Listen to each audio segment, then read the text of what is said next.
Hello guys, तो आज के इस वीडियो में आपको दो तरह के क्वेश्चन करवाऊंगा। ये दो मेथड के क्वेश्चन हैं और दोनों ही बोर्ड में आए हुए हैं। जैसा आपको इस वक्त दिख रहे हैं, दो क्वेश्चन लिखे हुए हैं, ये दोनों ही 2018 में आए हुए हैं। तो क्वेश्चन मैं आपको बता देता हूँ। क्वेश्चन कुछ इस प्रकार है कि find the value of x y and z from the following matrix equation. यहाँ पर आपको दो तरह के मैट्रिक्स दिए हुए हैं, इन्हें कंपेयर करके आपको एक्स वाई और जेड की वैल्यू निकालनी है। अब मैं आपको बताता हूँ कि किस तरह निकालनी है। मैं पहला क्वेश्चन ले रहा हूँ। पहले तो मैंने दोनों इक्वेशन जो दी है दोनों मैट्रिक्स की वो ऐसे ही नोट कर लिए।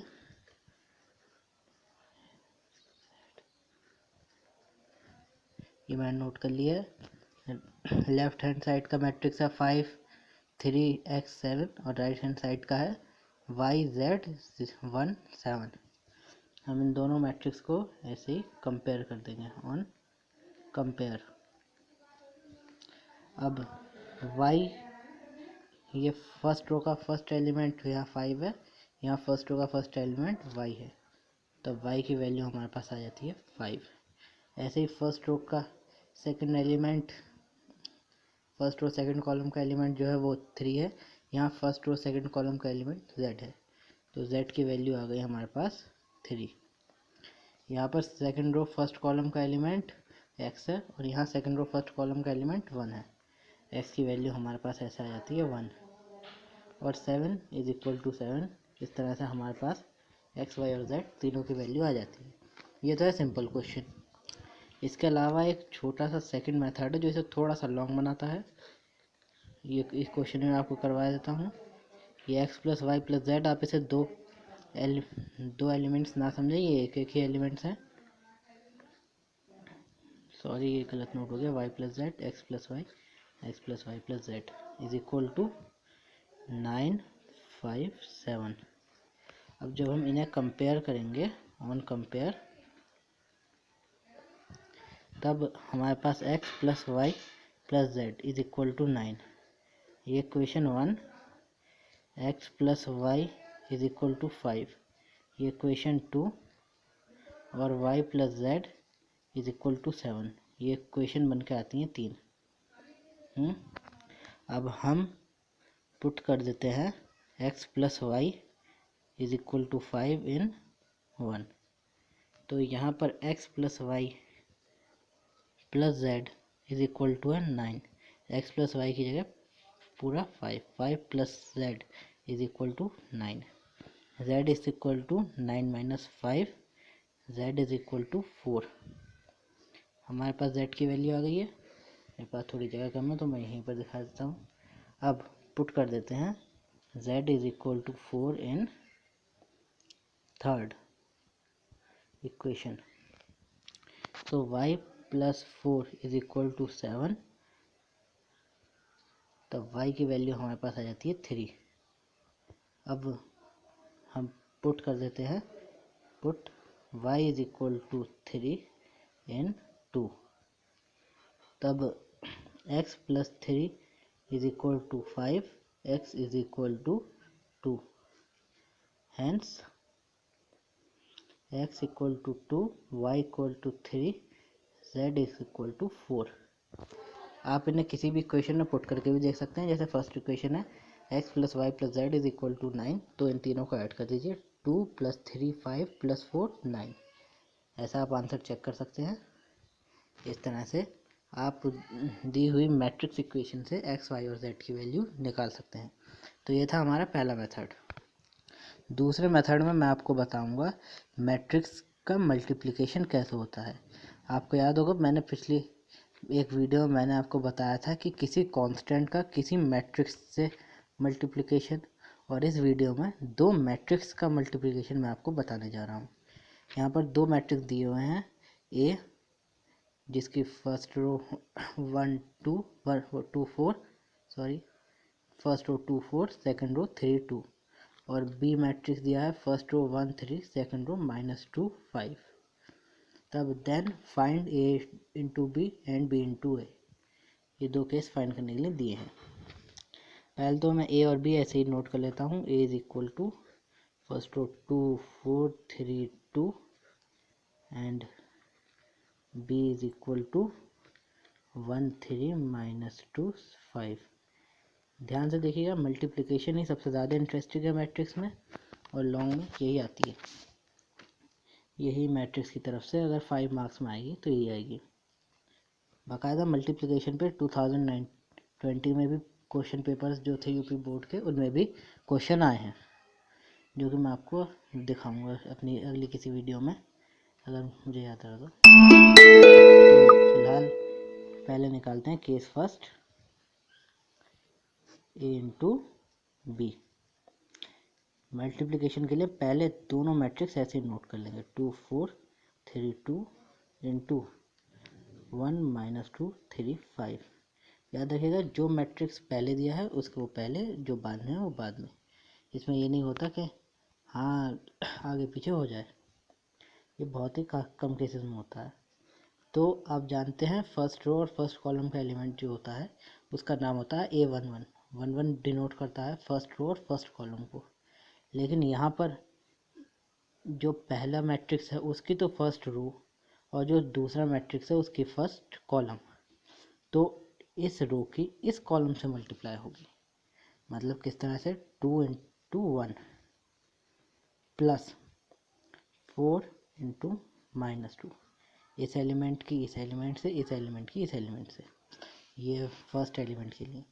अब A1 2, तो 2 की इस 3 से 2 इंटू 3 प्लस 4 की इस 5 से 4 इंटू 5।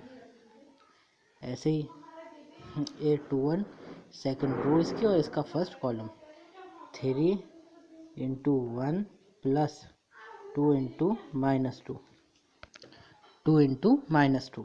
ऐसे ही A22 सेकेंड रो की सेकेंड कॉलम से 3 इंटू 3 प्लस 2 इंटू 5, 2 इंटू 5। अब इन्हीं सब को सॉल्व कर लेते हैं। 2 1 ज़ा 2 माइनस 4 2 ज़ा 8, 3 1 ज़ा 3 माइनस 2 2 ज़ा माइनस के 4, प्लस माइनस माइनस ऐसे यहाँ पर 3 2 ज़ा 6 प्लस 5 4 ज़ा 20, 3 3 ज़ा 9 प्लस 5 2 ज़ा 10। अब इन बाकी दो एलिमेंट्स को भी सॉल्व कर लेते हैं। -6 यहाँ -1, 26 19, ये वैल्यू आती है A इंटू बी की। ये हमारा केस फर्स्ट का आंसर है। अब case second,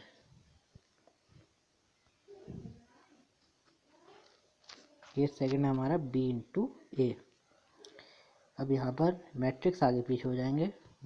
B first row 1 3 -2 5, second row वो ए के element first row 2 4, second row 3 2। अब इनका भी वही कोड रहेगा, first row first column A11 2 1 into 2 plus 3 into 3, first row और सेकंड कॉलम, ये 1 इंटू 4 प्लस 3 इंटू 2। अब इस रो की इस कॉलम से -2 इंटू 2 प्लस 5 इंटू 3। ऐसे ही इस रो की अब इस कॉलम से -2 इंटू 4 प्लस 5 इंटू 2। अब इन्हें सॉल्व कर लेंगे।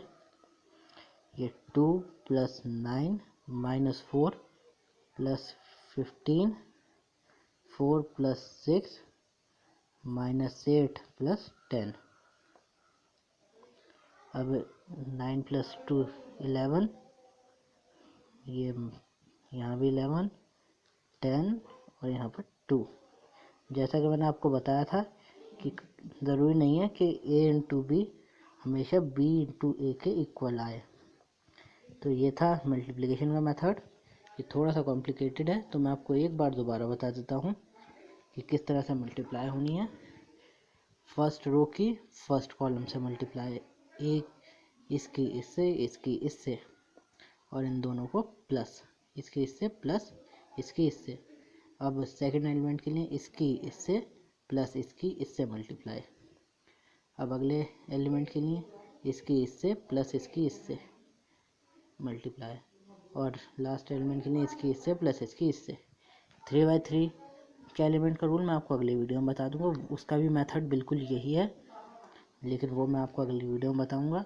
और एक बात आप और याद रखिएगा कि जब भी इसका ऑर्डर 2/2 है, इसका भी ऑर्डर 2/2 है, अगर इन दोनों का ऑर्डर आप नोट करते हैं और इस तरह से ये दो चीज़ें अगर आपकी मैच कर रही हैं, मतलब जितने इसमें कॉलम है उतनी ही, अगर पहले मैट्रिक्स में जितने कॉलम हैं अगर उतने ही रो सेकंड मैट्रिक्स में हैं, तब तो मल्टीप्लिकेशन पॉसिबल है, वरना पॉसिबल नहीं है। जैसे मैं आपको एग्जांपल के तौर पर रफ पर समझा देता हूँ, रफ पेपर में आपको समझा देता हूँ कि जैसे कि हमारे पास ये मैट्रिक्स है A1 A2 B1 B2 C1 C2, ये D1 D2 D3 E1 E2 E3। अब इसका मल्टीप्लिकेशन है 3/2 और इसका 2/3। यहाँ पर 3 रो हैं 2 कॉलम हैं, यहाँ पर 2 कॉलम हैं 3 रो हैं, वो 2 सॉरी माय मिस्टेक, यहाँ इस मैट्रिक्स में 3 रो 2 कॉलम है, इसमें 2 रो और 3 कॉलम है। आप देख सकते हैं जितने इसमें कॉलम है उतने ही इसमें रो हैं, इसलिए इनका मल्टीप्लिकेशन पॉसिबल है।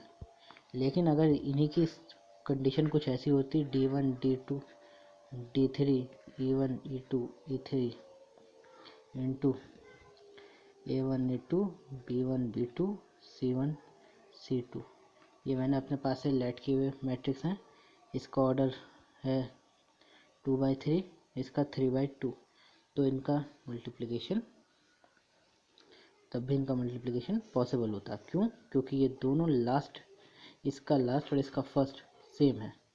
अगर ये दोनों बाय चांस डिफरेंट होते तो इनका मल्टीप्लिकेशन सेम नहीं होता। अगर आपको वीडियो पसंद आया हो तो इसे वीडियो को लाइक करें, चैनल को सब्सक्राइब करें, और अगर आपका कोई भी क्वेश्चन है तो मैं डिस्क्रिप्शन में अपना इंस्टाग्राम अकाउंट डाल दूंगा, आप वहाँ मुझे सेंड कर सकते हैं। दोबारा याद रखिए, जितने इधर कॉलम है, फर्स्ट में जितने कॉलम है, सेकंड में अगर उतने ही रो हैं, तब मल्टीप्लिकेशन पॉसिबल है, वरना नहीं। Thank you.